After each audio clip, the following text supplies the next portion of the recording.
Hey there, and welcome to This Explainer. Today, we're going to unpack the real, sometimes kind of surprising truth about what fragrance is actually doing in our daily beauty routines. I mean, think about the last time you walked down a skincare aisle. It's basically an assault on the senses, right?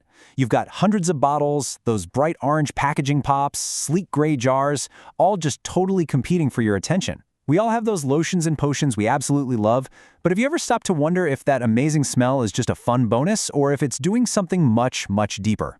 Well, let's dive into it. Before we really get into the weeds of the science and the psychology of scent, we gotta start with a foundational question. You should be asking this about every single product you use. Is the fragrance actually doing useful work, or is it just adding risk? Because fragrance isn't automatically good or bad. It's a deliberate design choice with very real trade-offs. To build our mental model today, we'll quickly move through 5 key areas. First, how fragrance is way more than just a smell. Second, the hidden logic of scent. Third, how it literally changes behavior. Fourth, the built-in trade-offs. And finally, how to choose your products with complete confidence. All right, kicking things off with Section 1, more than just a smell. Not just decoration. Let's debunk a super common myth right off the bat. Fragrance is almost never just a decorative afterthought. It is a highly engineered, totally deliberate choice by a brand. Think of a beauty formula kind of like a beautifully crafted dish of biryani. The raw, functional ingredients, the ceramides, the cleansers, the moisturizers, they're the plain rice. But the fragrance? That's the spice mix. It isn't the rice itself, but it completely shapes how the entire dish feels. Imagine that rich aroma hitting you before you even take a single bite. It primes your brain, dictating how the food is judged and whether you're going to remember it. Without the spice, the rice absolutely still feeds you, but the entire experience is completely transformed. So in those favorite creams and cleansers of yours, fragrance is actually pulling triple duty. First, it literally shapes your psychological perception, changing how the product feels when you apply it. Second, that signature perfume acts exactly like a distinct logo, building serious brand recognition so you remember exactly who made it. And third, it actively affects your skin and your physical senses. For some of us, it's just a moment of harmless self-care joy, but for others, it's a direct trigger for a red, irritated face. Which brings us right to Section 2, the hidden logic of scent, bypassing deliberation. Okay, so why does scent have such a massive hold on us in the first place? Well, smell is incredibly unique because it bypasses our deliberate, rational reasoning entirely. It's basically a high-speed shortcut straight to the filing cabinet of human memory. Here's a wild fact for you. Your olfactory bulb, which processes smells, is physically hardwired to your amygdala and hippocampus. Those are the exact centers in your brain responsible for emotion and memory. So when you smell a vanilla lotion or a crisp floral mist, you don't analyze it first, you just react. It instantly pulls up profound feelings of comfort or childhood or luxury way before you've even glanced at the ingredient label. It operates exactly like stunning gift wrapping. A beautifully wrapped box in crisp white and bright orange paper doesn't actually change the physical gift inside, right? But man, it completely transforms your expectation before you even tear into it.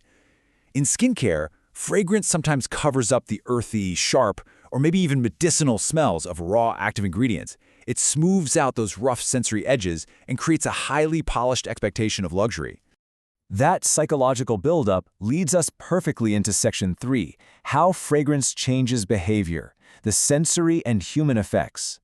I absolutely love this cinematic analogy because it's just so spot on. Think of watching a movie. The actual visual footage on the screen, that's your skincare's core active formula. But the fragrance, that is the film's soundtrack.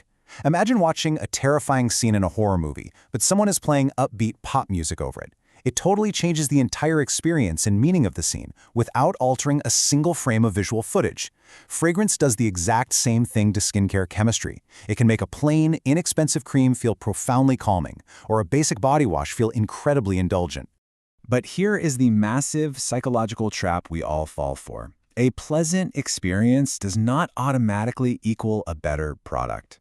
Scent creates this powerful feedback loop where we kind of confuse a highly polished, pleasant sensory experience with a technically superior formula. Think about it.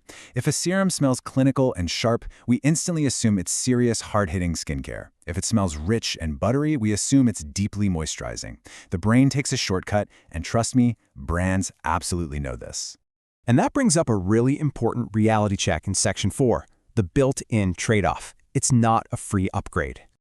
We are constantly navigating a super delicate balance here. On one side of the scale, fragrance gives us a lot. We get a pleasant experience, stronger product identity, and real emotional appeal. But on the exact opposite side, we have to meticulously weigh the costs: irritation, allergic reactions for some users, compromised skin barriers, and the fact that it might be masking the formula's raw reality. Ultimately, it just adds so much more complexity when you're trying to choose a product that won't make you break out. It's super helpful to think of scent exactly like a volume knob on your stereo. A song playing in a nice, low volume might be deeply relaxing. But if you crank that exact same song to maximum volume, it becomes totally unbearable.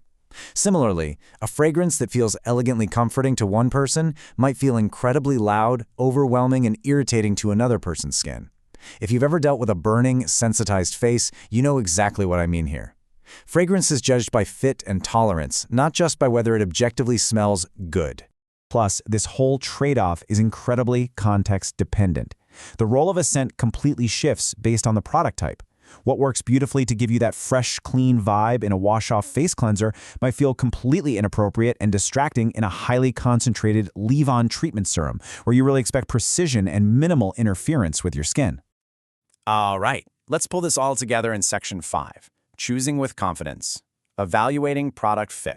If you take one thing away from this explainer, remember this simple, defining phrase: fragrance is the emotional voice of your product. Sometimes that voice is super warm, helpful, and exactly what makes your morning routines so enjoyable. But sometimes that voice is distracting, loud, and the exact reason your skin barrier is acting up and you should probably just put the bottle down.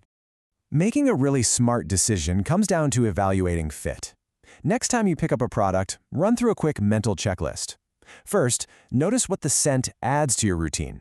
Does it actually make you excited to wash your face?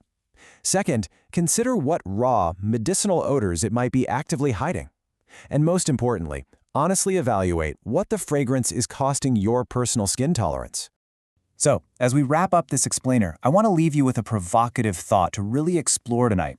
Go take a look at the bottles lined up on your bathroom counter. Look past the bright packaging, past the bold claims. Ask yourself, which of these products are actually doing the real, functional work for your skin, and which ones are just playing a really, really good soundtrack? Thanks so much for joining me today, and keep asking the good questions.